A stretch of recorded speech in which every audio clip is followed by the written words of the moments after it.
нещо любопитно и дълго очаквано. Вторият концерт на Енрике Иглесиас у нас буквално раздели феновете на два лагера.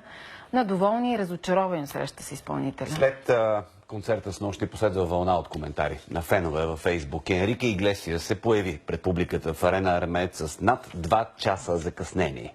Изнервени почитатели си поискаха парите обратно, други определиха забавянето на концерта като изключително неуважение към всички в залата, а някои признаха, че след 95 минути чакане са си тръгнали. За най-верните му фенове обаче чакането си е струвало. За тях атмосферата е била невероятна, а концертът уникален. Мегазвездата застана единствено пред камерата на Нова.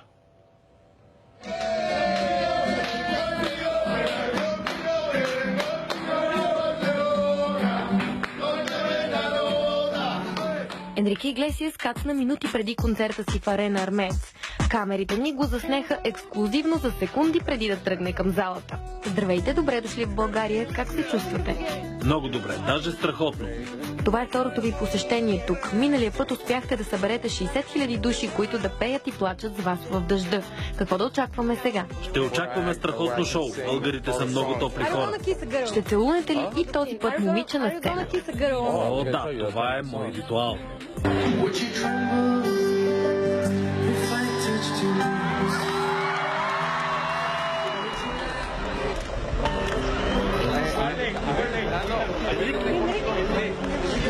Малко преди да излезе на сцената, звездата претърпя лек инцидент.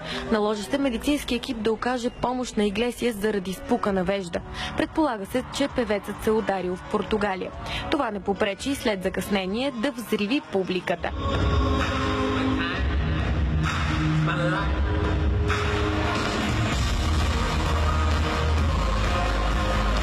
А поради големия интерес, вече има обявена и втора дата за месец май през 2016 година.